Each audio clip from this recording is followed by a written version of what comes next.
Pessoal, outro assunto importante em relação a essa parte das áreas protegidas é o assunto referente ao Código Florestal, que eu vou apresentar resumidamente aqui para vocês nessa parte da nossa aula. Antes de a gente iniciar a falar sobre o Código Florestal, eu coloquei aqui novamente nos slides essa diferença de preservação para conservação ambiental que a gente já viu na aula passada. Então, só relembrando que a gente viu até aqui foram as unidades de conservação definidas lá no SNUC, tá? Então, nessa unidade de conservação é permitida a exploração dos recursos naturais de forma a não destruir, não prejudicar o meio ambiente. Já nas áreas de preservação ambiental, não é permitida nenhuma exploração dos recursos naturais nessas áreas de APP, né, de área de preservação permanente.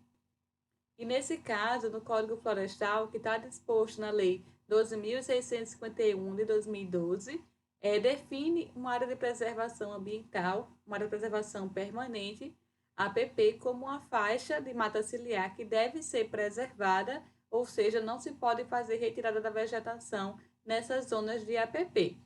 Antigamente, o Código Florestal antigo dizia que essa área de APP, essa área de preservação, que não pode se fazer retirada da vegetação, era constituída de uma faixa marginal desde a borda da calha do leito máximo do rio. Isso tanto para rios perenes quanto rios intermitentes e rios efêmeros. E se vocês lembrarem a diferença entre eles, e perenes, intermitentes e rios efêmeros, que vocês provavelmente já estudaram na hidrologia ou devem estar estudando agora, coloca aí embaixo nos comentários desse vídeo. Então, a gente tinha essas margens do rio protegidas, considerando o leito máximo, períodos mais chuvosos, quando a calha do rio atingia o seu pico, né, atingia o seu máximo, a gente tinha uma faixa marginal a partir desse leito máximo, que era definido como APP. E agora, no novo Código Florestal desse 2012, essa faixa marginal de proteção ambiental da APP é considerada a partir da borda da calha do leito regular do rio, considerando uma faixa, né, ao longo do ano e que considera esse leito regular, um leito médio, considerando períodos mais chuvosos, períodos mais secos. E isso apenas para os rios perenes e intermitentes, e é excluído desse Código Florestal, no caso dessa parte da APP, os rios efêmeros. E por que é importante, então, preservar essas áreas marginais ao longo do leito do rio? Bem, porque a mata ciliar exerce algumas funções bastante importantes no equilíbrio desse ecossistema, como, por exemplo, protege os recursos hídricos, fazendo estabilização dos taludes e das encostas, prevenindo a questão, por exemplo, de assoreamento, né, do leito do rio. Também é capaz de manter a morfologia do rio, a sua forma, né? Se ele for um rio mais sinuoso ou um rio mais retilíneo, a mata ciliar consegue manter essa forma do rio. A retenção também dos sedimentos e nutrientes é feita através da mata ciliar existente nas margens do rio, a retenção de contaminantes químicos, proteção contra inundações, principalmente em áreas urbanas, e também regulação da temperatura da água. Então, essa vegetação na margem do rio exerce diversas funções que são importantes para manter e assegurar a qualidade do meio ambiente, a qualidade desse ecossistema. E também, né, não menos importante, a mata ciliar faz com que haja uma maior proteção da biodiversidade aquática e também dos recursos pesqueiros, uma vez que a gente vai ter uma diminuição da probabilidade de contaminação, de poluição do corpo aquático. Isso preserva, né, isso propicia melhores condições para que os organismos aquáticos consigam sobreviver e se desenvolver nesse ambiente. E caso essas matas ciliares sejam removidas, então aquelas funções não vão ser exercidas pela mata ciliar e a gente pode ter uma série de impactos ambientais decorrentes desse desmatamento e também da redução da cobertura vegetal nas margens do rio, como, por exemplo, o aumento da taxa de sedimentação, o declínio do nível da água, o aumento da taxa de toxicidade ou a eutrofização. Isso vai trazer como consequência a redução da biota terrestre, da biota aquática, levando também uma redução da pesca, já que eu reduzi essa biota, essas formas de vida aquáticas, e claro, também vai causar uma degradação da qualidade da água.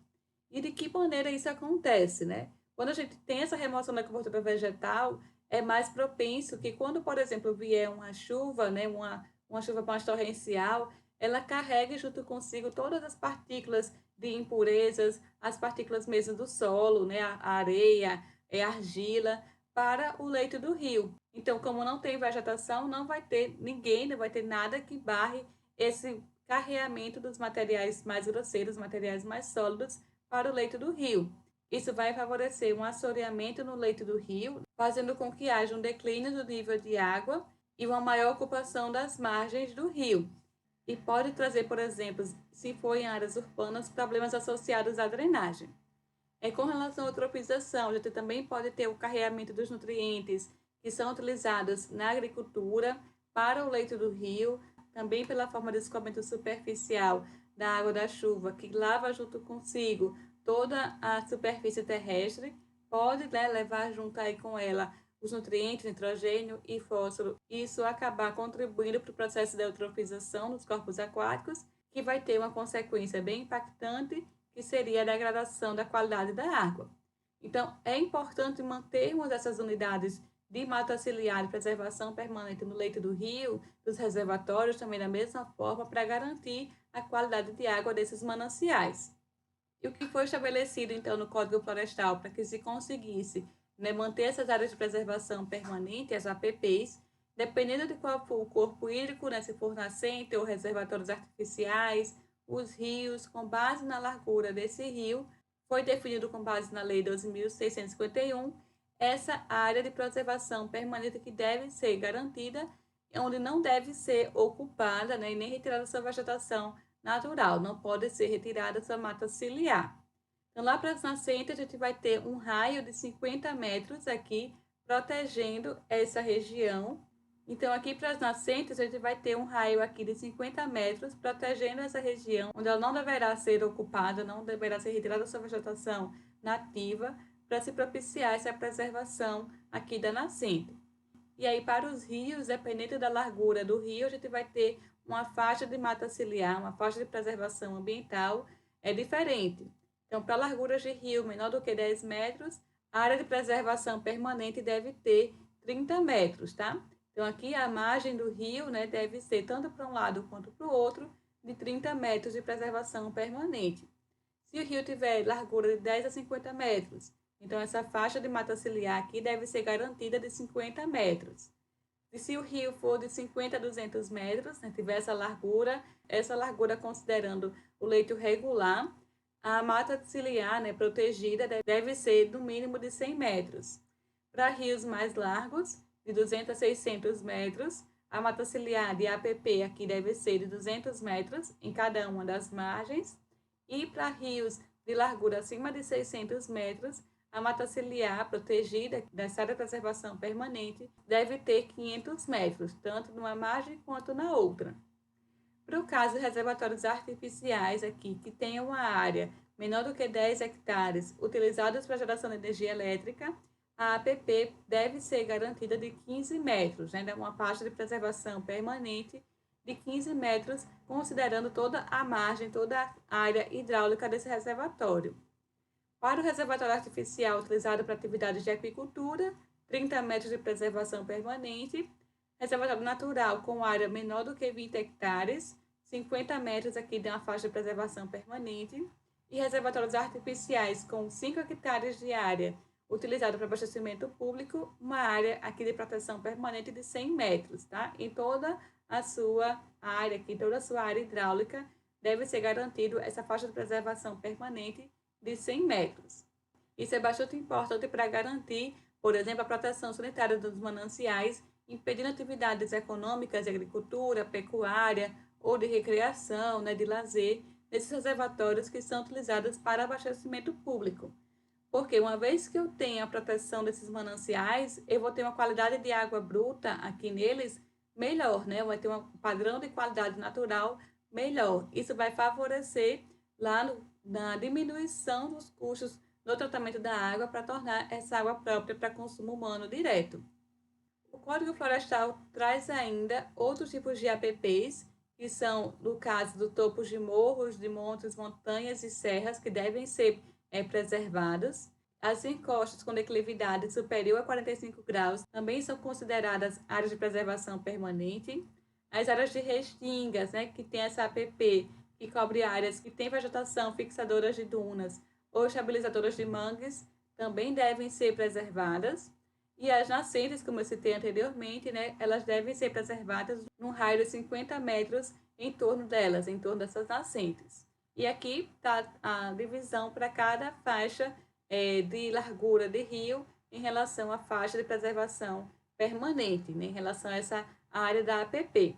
Eu coloquei aqui nessa tabela essa mesma informação, essa divisão, né, da APP, da faixa da APP, com relação à largura do rio.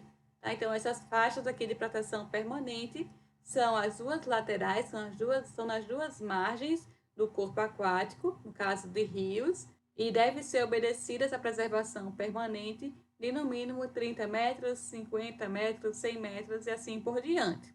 Da mesma forma para casos de lagoas ou lagos naturais, que vai diferenciar a área desse corpo d'água. Então, para menor do que 20 hectares, a gente vai ter uma APP de zona rural de 50 metros. Se for ainda na zona rural, uma área de corpo d'água acima de 20 hectares, a APP deve ser de 100 metros. E numa zona urbana, a APP para todos os corpos d'água, independente da sua área, deve ser de 30 metros. E, novamente, né, também são consideradas APPs, de acordo com a legislação, áreas em torno das nascentes, essa APP, né, que deve ser garantida de 50 metros, as encostas com declividade superior a 45%, as restingas, os manguezais, as bordas de tabuleiros ou das chapadas, bem como os topos de morros, montanhas, que também são consideradas áreas de preservação permanente, ou seja, não pode ser feita a remoção da sua vegetação. E isso é o que está disposto nessa legislação. No entanto, a gente, quando vai olhar, né, na prática, a boa parte dos nossos rios já foi removida sua vegetação de mata ciliar.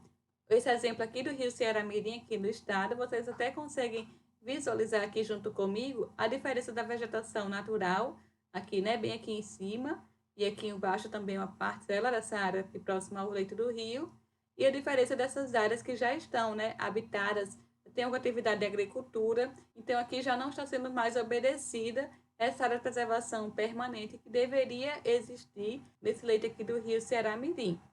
Outro exemplo, aqui o açude Cruzeiro, um reservatório artificial. A gente também deveria ter uma zona aqui de preservação permanente, não poderia ser retirada da sua vegetação natural, né, deveria ser preservada a mata ciliar. No entanto, olhando aqui de perto, a gente consegue visualizar que essa área das margens do reservatório já foi praticamente toda modificada, né? Tem atividades de agricultura, de pecuária, a própria cidade que se desenvolveu ao redor do reservatório artificial. E dando um zoom aqui nessa parte de cima, vocês conseguem visualizar aqui em vermelho, né, o solo exposto, uma vegetação rasteira aqui nessa área mais em amarelo. E se a gente for procurar pela caatinga mais densa dessa vegetação natural, vai ter uma porcentagem bem inferior do que as demais atividades que se desenvolvem aqui no entorno do reservatório. E esse reservatório ele é utilizado para abastecimento público, né? O reservatório de Cruzeta é utilizado no abastecimento da cidade de Cruzeta, que deveria também ter essa área de proteção de 100 metros aqui das margens do reservatório. Outro exemplo de não aplicação da lei do Código Florestal é a fonte de pureza, né? Uma nascente natural, uma fonte de água que deveria ter seu raio de proteção aqui de 50 metros, onde deveria ser garantida a preservação permanente, então não remoção da vegetação da mata ciliar. E aí a gente vê, né, a cidade também se desenvolvendo ao redor dessa fonte natural, da fonte de pureza. É uma área muito bonita, né? Tem essa beleza cênica bem importante. No entanto, ela, para conseguir garantir e manter essa qualidade ambiental, deve ser preservada, deve ser protegida da ocupação antrópica que interfere e impacta diretamente na qualidade desse meio. E outra questão também em relação ao Código Florestal, que eu não posso deixar de citar para vocês, é a parte da reserva legal. Então, o Código Florestal tanto estabelece as áreas de preservação permanente, a APP, como também áreas de reserva legal. Nesse caso, a reserva legal, ela é considerada uma área localizada do interior de uma propriedade ou posse rural, então, dentro de uma área rural, tá? Numa zona rural, com função de assegurar o uso econômico de modo sustentável dos recursos naturais do imóvel rural, auxiliar a conservação e reabilitação dos processos ecológicos e promover a conservação da biodiversidade, bem como o abrigo e proteção da fauna e da flora nativa. Então, são áreas particulares em zonas rurais que deve ter uma faixa, deve ter uma área de preservação para garantir esse uso econômico de modo sustentável. E aí, lá na Lei 12.651 do Código Florestal, são definidos os percentuais mínimos para cada área do imóvel que deve ser preservada, deve ter uma área ali de reserva legal.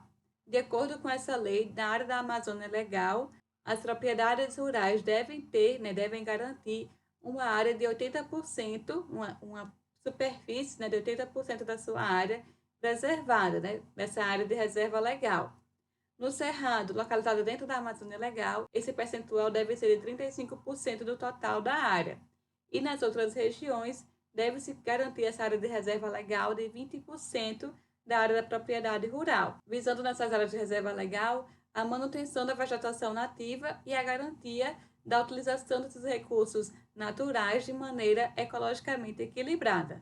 E mais uma vez, essa vai ser outra lei que eu vou colocar disponível para vocês lá na turma virtual, para vocês conferirem, darem uma lida dinâmica e visualizar o que a gente estudou aqui nessa aula, lá no próprio Código Florestal, tá certo? Combinado?